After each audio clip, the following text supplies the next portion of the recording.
अगर आप हमें बनाओगे अपना कोच तो हम बदल देंगे तुम्हारा सोच। अगर आप हमें बनाओगे अपना कोच तो हम बदल देंगे तुम्हारा सोच। तोहफा मैं आपको दे रहा हूं, जो गहराई में पढ़ो, गहराई में समझो, यही मैं बच्चों को कहना चाहिए। मेरे से बच्चों को पढ़ने के लिए मेरा एक मंत्र है, जिसमें है मेहनत करने का हुनर, वही बनेगा आईएएस ऑफिसर। नमस्कार, मेरा नाम शंकर दयाल शर्मा है और आप देख रहे हैं नेक्स्ट भारत। हमारे साथ बातचीत करने के लिए एसएसएम सर हैं, जो कि आज 5 सितंबर है और आज शिक्षक दिवस है। इसी मुद्दा पे लेकर हम आज सर से बातचीत करेंगे। सबसे पहले शिक्षक दिवस की हार्दिक शुभकामनाएं सर। सर आपको भी शिक्षक दिवस की बहुत बहुत शुभकामनाएं। शिक्षक दिवस के बारे में कुछ बताएंगे आप? देखिए, शिक्षक दिवस केवल एक शिक्षक के लिए ही नहीं है, ये शिक्षक दिवस का महत्व उन छात्रों के लिए भी है, बच्चों के लिए भी, स्टूडेंट के लिए भी है। ऐसा क्यों? क्योंकि देखिए, हम जो पढ़ते हैं, जो पढ़ाते हैं बच्चों को, उससे तो बच्चा सीखता ही है।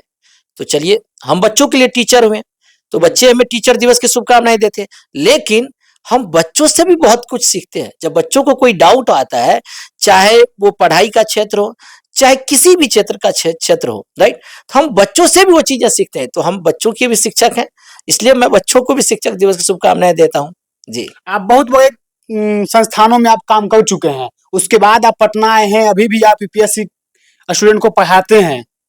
तो क्या वहां से दिल्ली से पटना आना क्या मतलब रीजन हुआ? देखिए, मेरा दिल्ली से पटना आना मेरा एक ही उद्देश्य है कि मैंने तो ऐसे बहुत सारे संस्थान में सही में पढ़ाया है, खासतौर पे यूपीएससी के स्टूडेंट्स को। आज हजारों बच्चे हैं जो मेरे सेलेक्टेड है। जहां तक कि हमको पता है कि आप विकास दिव्यकीर्ति सर जो है उनके भी संस्थानों में आपने पढ़ाया है। जी बिल्कुल सही बात है। और मैं आपको बता दूं, अभी तो मैं हर जगह से छोड़ के मैं अपना एक आईआईटीएन कॉन्सेप्ट दिल्ली चला रहा हूँ। इस आईआईटीएन कॉन्सेप्ट दिल्ली जो केवल और केवल यूपीएससी के साथ साथ, अगर आप स्टेट पीसीएस एग्जाम की तैयारी करें, चाहे बीपीएससी हो, यूपी पीसीएस हो, चाहे जेपीएससी हो, इतना ही नहीं, साथ में जुडिशियल सर्विस की भी तैयारी करने वाले बच्चों को मैं केवल एक ही मैं मैसेज देना चाहता हूं शिक्षक दिवस के शुभ अवसर पे, कि मेरा जो संस्थान है वो क्यों थोड़ा सा डिफरेंट है तो सबका थोड़ा सा इसलिए डिफरेंट है क्योंकि हम हमेशा बच्चों को फोकस करते हैं कि आप डेप्थ एनालिसिस में, डेप्थ किसी भी चीज को गहराई में जानिए। जब आप किसी भी चीजों की गहराई में जब आप पढ़ लेते हैं तो आपको कॉन्सेप्ट को, किसी भी चीजों को आपको याद करने की जरूरत नहीं पड़ती है, आपको ऑटोमेटिकली आपको लिखने में बहुत हेल्प होती है। ये मेरा सबसे पहला और मैसेज है। और ये आईआईटीएन कॉन्सेप्ट दिल्ली की तरफ से आप सभी को शिक्षक दिवस पे ये बहुत बड़ा तोहफा मैं आपको दे रहा हूँ, जो गहराई में पढ़ो, गहराई में समझो, यही मैं बच्चों को कहना चाहता हूँ जी। जो भी बच्चे हैं आपसे पढ़ना चाहते हैं, वो कैसे आपसे जुड़ेंगे?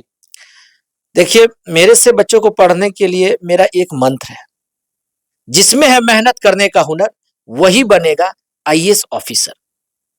वही बन सकता है? वही बन सकता है। मेहनत करने का हुनर होना चाहिए साहब। मेहनत तो हर कोई कर रहा है, 2 दिन, 4 दिन, 5 दिन, 6 दिन, 1 हफ्ता पढ़ रहा है, उसके बाद वो फिर से अपनी पुरानी आदतों में मजबूर होकर के कुछ न कुछ करने लग जाता है। इसलिए मेहनत करने के हुनर को जगाइए। अगर आपके अंदर है मेहनत करने का हुनर, तो जरूर बनोगे आईएएस ऑफिसर, चाहे पीसीएस ऑफिसर बनना चाहे, जो भी ऑफिसर बनना चाहे। तो मेरे से पढ़ने के लिए पहले तो उसको मेहनत करने के हुनर को डेवलप करना पड़ेगा। और 4 चीजें होना बहुत जरूरी है इस शिक्षक दिवस के। पहला, हार्डवर्क होना चाहिए। दूसरा, कंसिस्टेंसी होना चाहिए। तीसरा, डिसिप्लिन होना चाहिए। चौथी चीजें, रिवीजन होना चाहिए। अब रिवीजन का मतलब मैं आपको बताऊं सर, आज ये शिक्षक दिवस के मौके पर मैं एक ही मंत्र देना चाहता हूं सभी बच्चों को।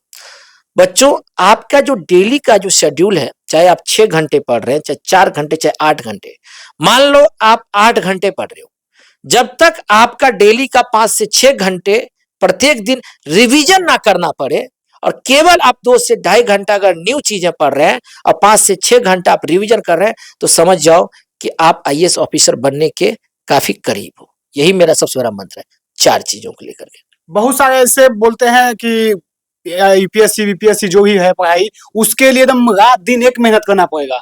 अब वो लगे भी रहते हैं कुछ लोग ऐसे मेहनत, उसके बाद बावजूद उनको नहीं निकलता है। बावजूद इसलिए नहीं निकलता है क्योंकि वो कोचिंग के द्वारा दिए गए नोट्स को पढ़ता है। आप भी कहेंगे सर नोट्स को ना पढ़ेंगे तो कैसे सिलेक्शन होगा? सर 1.5 से 2 लाख बच्चे कोचिंग लेते हैं, 50 से 60 हजार बच्चे सिलेक्शन लेते हैं, फिर भी 180 बच्चे आईएएस बनते हैं। रिजल्ट तो चलिए 1000 बच्चों का आता है, लेकिन पहला आईएएस तो 180 लोगों को ही मिलता है। ऐसा क्यों होता है? नोट्स तो हर कोई लेता है, हर कोई कोचिंग में पढ़ता है, ब्रांडेड बड़े बड़े टीचर से पढ़ते हैं। इसका एक ही नतीजा है कि नोट्स के पीछे मत भागो, डेप्थ एनालिसिस में पढ़ो, उसकी गहराई में पढ़ो, खुद से जानो, खुद से उसका आंसर डिफाइन करो, खुद से उसके आंसर को सर्च करो अपने आप से। जब तक बच्चा गहराई में नहीं पड़ेगा तब तक बच्चों को फेलियर ही फेलियर सामना उसको करना पड़ सकता है। इसलिए उसको गहराई में पढ़ना होगा, डेप्थ एनालिसिस उसको करना पड़ेगा। जी, आपके द्वारा पढ़ाए हुए बच्चे, कितना ऐसे बच्चे हैं जो IAS IPS बन चुके हैं? सर मेरे बच्चे, अगर मैं बिहार की बात बताऊं तो बिहार में कम से कम नहीं तो 50 से 60 बच्चे होंगे जो IAS IPS होंगे बिहार आपके पढ़ाए हुए मेरे बच्चे? पढ़ाए हुए। जी सर, ऐसे यूपी में है, ऐसे झारखंड में है, MP में है, महाराष्ट्र में। आपके सामने आपने देखा महाराष्ट्र के कमिश्नर का मेरे पे वीडियो कॉल आया था, आपने देखा ही आपके सामने ही। तो बहुत सारे बच्चे हैं, लेकिन मैं अभी भी मैं कह रहा हूँ, इन जितने बच्चों का रिजल्ट हुआ है ना सर, वो बच्चे कोचिंग के नोट्स पढ़ने से उसका सिलेक्शन नहीं हुआ है। उन बच्चों जो IAS IPS बनना चाहता है ना, पहले तो सिविल सर्वेंट के लेवल के आपके अंदर थॉट प्रोसेस होना चाहिए। ऐसा नहीं कि 3-4 घंटे पढ़े और आप थक गए, 3-4 दिन पढ़े, चौथे दिन मामा की शादी में चले गए, भांजे की उधर। हार्डवर्क का मतलब जानते हैं? स्ट्रांग माइंड, मतलब क्लियर माइंड, मतलब आपका विजन क्लियर है। अगर आपका विजन क्लियर है, अब मैं बार बार बच्चों की एक बात और भी बोलता रहता हूँ क्लास में, अगर आप हमें बनाओगे अपना कोच तो हम बदल देंगे तुम्हारा सोच। उसके लिए जी, उसके लिए बच्चों को, अभी फिर से रिपीट कर रहा हूं सर, उसके अंदर मेहनत करने का हुनर होना चाहिए, तभी वो बनेगा IAS ऑफिसर। इतना IAS IPS आप बना चुके हैं, उसके बाद आप दिल्ली में रहे, पटना, मतलब मेन पटना ने क्या, बिहारी लोग, मतलब ऐसे तो बिहार से ज्यादा IAS IPS बनते ही हैं। जी अब क्या प्लान लेके आए बिहार में आप? सर, पटना में इसलिए आया हूं क्योंकि सर मैं एक तरीके से मैं बिहार में ही पैदा हुआ हूं। बिहार मेरी जन्मभूमि है, भले ही कर्म भूमि मेरी दिल्ली रही होगी।